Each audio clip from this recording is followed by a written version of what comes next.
원심 판결을 파기한다. 피고인은 무죄. 저는 무죄가 될 거라는 강한 예상이 들었습니다. 즉 형법상 정당방위에 해당하기 때문에 위법성이 조각된다는 것입니다. 항소심에서 무죄받기 0.1%도 안 된다는 얘기가 있습니다. 차 안에서 혼자 많이 울었습니다. 아프면 약을 먹어. 의뢰인을 최우선으로. 안녕하십니까, 문종택TV 문종택 변호사입니다. 저희 문종택TV 구독자분들의 수가 드디어 1000분을 돌파하셨습니다. 와, 진심으로 감사드립니다. 문종택TV 초창기에는 언박싱도 하고 맛집도 가고 미술관도 가고 여러가지 시도를 해봤는데, 변호사로서 여러분들에게 실질적인 도움이 될 수 있는 게 무엇인가 하다가 법률 지식을 제가 승소했던 실제 사례를 중심으로 해보자 해서 이렇게 여기까지 오게 된 것 같습니다. 앞으로도 제가 승소한 사례를 중심으로 실제적으로 도움을 드리기 위해서 최선을 다하겠습니다. 파기환송, 이거는 대법원이죠. 예전 대법원 제가 파기환송 받았던 것도 소개를 여기 해드렸죠. 오늘은 얼마 전이었는데요. 7월 25일날 제가 항소심에서 원심 판결을 파기하고 무죄 판결을 받은 실제 사례를 소개시켜드리겠습니다. 형사 판결에서 무죄를 받기는 굉장히 힘듭니다. 확률 대략적으로 1%라고 하는데요. 항소심에서 원심을 파기하고 무죄를 받기는 훨씬 더 힘듭니다. 하지만 저는 이번 사건에서 여기 판결문 보이시나요?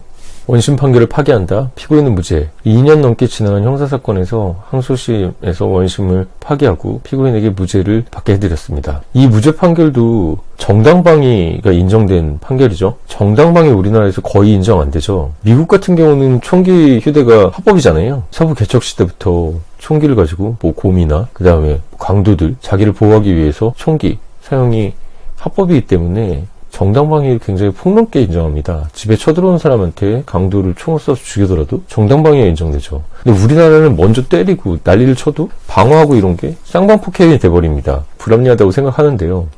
이번 사건은 이 피고인이, 부인이 정신이 좀 불안정한 사람이었는데 이혼하고 연결됐던 사건입니다. 피고인의 부인이 밤에 피고인의 방에 와서 이 제기 병풍을 다 또 버렸던 것을 다시 들어왔다고 F키가 뿌리고 라이터로 불 켜서 방어하려고 했던 사건입니다. 그걸 소극적으로 막았는데 목을 이렇게 밀게 되잖아요. 그것 때문에 상해 진단서 2주를 냈다고 피부인이 상해로 1심에서 유죄가 인정됐던 사건입니다. 저는 1심, 원심이 정당방위의 법리를 완전히 오해했다고 항소심에서 강하게 주장하고, 존경하는 항소심 재판부께서는 제 의견을 받아주셔서 정당방위의 법리를 제대로 세워주셔서 피고인에게 무죄를 선고했던 사례입니다. 판결문 한번 보실까요? 판결문에는 원심을 파기한다. 여기 나오죠? 피고인은 무죄. 사건은 2021 노라고 돼 있죠?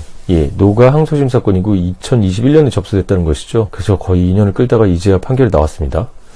판결 선고일 보이십니까? 2023년 7월 25일입니다. 저는 이때 판결 선고를 될 때는 저는 무죄가 될 거라는 강한 예상이 들었습니다. 판결 선고기를 계속 연기하시더라고요. 그래서 무죄 판결문 쓰시느라고 시간이 오래 걸리시겠구나 생각을 했습니다. 저는 북해도 일본 홋카이도에 가가지고 맥주 축제 삿포로 있죠. 거기 가서 이제 맥주 축제 했던 것들이랑 제가 여행지에서 했던 것들은 쇼츠로 짧게 해서 구독자 1000분 돌파한 기념으로 제 이벤트로 한번 올려보겠습니다. 항소의 요지는 결국 정당방위에 대해서 법리를 오해했다는 원심 판결이 위법하다는 것이 요지였는데요. 제가 이것을 증명하기 위해서 굉장히 많은 노력을 했습니다. 피해자라고 주장하는 여성이 흥분 상태에서 피고인의 방에 들어와서 F킬 납치 뿌리는 거죠. 이거 가연성입니다. 불 붙이면은 확 불이 번지잖아요. 그걸 했다는 것을 제가 피해자 신문조서에서 밝혔고, 그 당시 주거에는 미성년 자녀들도 있었다는 것을 강하게 주장했습니다. 이거를 말리지 않으면은 아이들의 생명까지도 위태롭게 되잖아요. 도대체 이거를 정당방위를 인정 안 하면 어떤 것을 정당방위를 인정하겠다는 건가요? 여러분, 정당방위 조문을 한번 보실까요? 여기 나갑니다. 정당방위 형법 제21조 제1항은 현재의 부당한 침해로부터 자기 또는 타인의 법익을 방어하기 위하여 한 행위가 상당한 이유가 있는 경우는 벌하지 않는다고 합니다. 위법성이 조각된다고 표현하는데요. 이게 범죄가 아니라 자기나 타인의 법익을 보호하기 위해서 상당한 이유가 있어서 한 것은 정당한 방위행위, 그렇기 때문에 정당방위이기 때문에 위법성이 없다는 것이죠. 제2항은 방해행위가 그 정도를 초과할 경우에는 정황에 따라서 그 형을 감경하거나 면제할 수 있답니다. 과잉방위라고 하는데요. 상해가 발생할 정도까지 해서 정당방위를 하면은 과잉방위가 돼서 정당방위 인정 안 될 가능성이 있습니다. 그래서 저는 피해자라고 하는 사람이 실제 진료를 받았는지 건강보험관리공단에서 사실조회 회신을 하면 잘 안 해주거든요. 엄청 강하게 요구해서 그 이후에 치료를 전혀 안 받았다는 것들을 증명해냈습니다. 제3항은 제2항의 경우 야간, 그 밖에 불안한 상태에서 공포를 느끼거나 경악, 흥분, 당황하였기 때문에 그 행위를 했을 때는 벌하지 아니한다고 합니다. 저는 이게 정당방위가 안 되더라도 면책적 과잉방위라고 하는데요. 밤에 F킬러 들고 불 질러버리겠다고 왔는데 당황하겠죠. 공포스럽겠죠. 아이들은 옆방에 자고 있으니까요. 그렇기 때문에 너무 당황한 나머지 말리다가 발생한 상해에 대해서는 면책적 과잉방위에 해당된다는 주장도 예비적으로 하였습니다. 다시 판결로 돌아와서 재판부께서는 굉장히 자세하게 잘 설치해 주셨는데요. 뭐뭐하는 점, 뭐뭐하는 점, 뭐뭐하는 점이라고 하는데요. 여기 뭐 점, 이런 점이 아니라 뭐뭐하는 이유를 쓰는 것이죠. 한번 볼까요? 이 사건 발생 장소인 피고인의 주거에는 미성년 자녀들도 있었던 점, F킬러 가스와 라이콥 불꽃이 결합하여 피고인 주거지에 화재가 발생한다면 피고인 또는 피고인의 생명 또는 신체와 재산에 중대한 피해가 발생할 것이라고 충분히 예상할 수 있고 피고인 또한 이 사건 당시 그렇게 예상한 것으로 보이는 점. 따라서 피고인이 자신과 자녀들이 법유에게 대한 부당한 침해를 방어하기 위해서 완력을 행사하여 피견을 제압하는 행위로 나아갈 것이라고 볼 수 있는 점. 이것이 정당방위의 요건이죠. 피고인뿐만이 아니라 피고인 자녀의 생명과 신체를 보호하기 위한 그 타인의 법익, 자신의 법익을 보호하기 위한 상당한 이유가 있는 행위라는 것이죠. 또한 피고인은 위와 같이 피해자를 제압하는 후 곧바로 방 밖으로 내보내는 데 그쳤고 피해자의 신체에 생긴 상해 정도도 상해 진단서 얘기 전에 2주의 가려 기간 동안 특별한 병원을 방문해 추가전 치료를 받지 않을 정도로 비교적 경미한 점으로 보이는 점. 상해가 좀 컸다면 그럼 정당방위에서 이 상당성 이 정도 하는 걸 정당방위로 보는 걸 초과한 거죠. 그 경우 정당방위에 인정되지 않을 가능성이 큰데 2주 정도 여러분 살짝 목 아프다 그럼 보통 2주 진단서도 이런 나오잖아요. 그 정도는 경미한 것을 보고 또 그것만으로 끝나는 것이 아니라 그 이후에 치료를 받았나 안 받았나도 본 것이죠. 여기 제가 별표 빡빡 쳤는데요. 여기 보이십니까? 피고인의 상해에는 범죄가 아닌데 그 이유는 자기와 자녀의 생명 또는 신체의 피해자의 현장을 부당한 침해에 대해서 방어하기 위한 상당한 행위, 즉 형법상 정당방위에 해당하기 때문에 위법성이 조각된다는 것입니다. 그렇다면 이는 공소사실, 검사가 공소를 제기하죠. 이렇게 범죄를 저질렀기 때문에 처벌해달라는 그 공소사실이 범죄로 되지 아니하는 경우 형사소송법 제325조 전단에 따라서 피고인에게 무죄를 선고하여야 합니다. 원심 판결은 이런 정당방위의 법리를 제대로 고려하지 않는 오인이 있어서 판결이 잘못됐고 그렇기 때문에 원심을 파기하고 존경하는 항소심 재판부께서 제 변론에 따라서 피고인에게 무죄를 선고해 주셨습니다. 저는 오늘 무죄 판결이 거의 1% 확률이라고 하는데요. 항소심에서 무죄 받기는 1%보다 훨씬 힘들어서 0.1%도 안 된다는 얘기가 있습니다. 1000건 하면 한 건 나올까 말까 한다는 얘기인데요. 이것을 자랑하려고 이 영상을 찍고 있는 것이 아닙니다. 구독자 1000분이 넘으셔서 제가 판결문을 이렇게 공개드리고 다 제 노하우들 말씀드리는데요. 이렇게 방송하시는 변호사님들은 거의 없으시죠. 다 영업 기밀에 해당하고 또 솔직히 말씀드리면 형사 전문 변호사는 3년 이상 경력이 있고 3년 내에 30건 정도 형사사건을 수임하면은 저도 대한변호사협회 이사죠. 대한변호사협회에 형사전문 변호사 등록하기로 신청을 하면은 나옵니다. 저도 어디서 형사전문 변호사라고 말은 하지만 대법원 파기환송도 받아봤고 그 힘들다는 항소심에서 무죄 판결도 받아봤고 특히 판례에서 거의 인정되지 않는 정당방위에 대해서 무죄를 받았기 때문에 이제는 좀 당당하게 형사 전문 변호사라고 할 수 있을 것 같습니다. 그리고 오늘 진솔하게 구독자 1000분이 넘으셔서 제가 솔직하게 말씀드리면 모두 다 처음 시절 있잖아요. 제가 개업하고 처음 형사사건을 맡았을 때가 좀 떠오릅니다. 그때 최후 변론을 했는데 제가 준비한 만큼 다 말씀을 못 드린 것 같고 많이 아쉬워서 운전하고 돌아오면서 차 안에서 혼자 많이 울었습니다. 다행히 그때 그 의뢰인분은 뭐 실형이 안 나오시고 집행유예가 나왔지만 그 많은 변호사들 중에서 저를 택해주셨는데 제가 부족해서 무죄를 못 받은 게 아닌가? 뭐 이런 생각들에 너무 괴로웠었는데 저도 이제 변호사 짬이 차고 그 경험은 많이 늘었지만 초심을 잃지 않으려고 최선을 다하고 있습니다. 그래서 저를 선임해 주신 분들께는 제가 이렇게 승소 사례도 얘기하고 있는데 물론 홍보 목적이 없다고 그러면 거짓말이겠죠. 하지만 저는 이런 판결문을 공개해 드리고 실제 어떻게 해서 이겼는지를 다 말씀드리니까요. 그리고 제가 맡은 의뢰인은 제 명함의 뒤에도 있는데 의뢰인을 최우선으로입니다. 변호사가 아무리 신경을 쓴다고 해도 본인이 억울하게 형사 재판을 받고 있다면 제일 힘든 사람들은 의뢰인 본인이시겠죠. 그 인생에서 가장 힘든 시간에 변호사와 함께 할 수 있고 그 변호사가 저라면 그분의 인생에서 제가 엄청 중요한 일을 하고 있는 것이고 그렇게 맡은 인연이기 때문에 저는 앞으로도 최선을 다하겠습니다. 구독자 처분 받고 마침 공교롭게 이 시기에 소심 무죄 판결 그것도 정당방위로 무죄 받은 것이 나와서 오늘 제가 말씀을 좀 드렸는데요.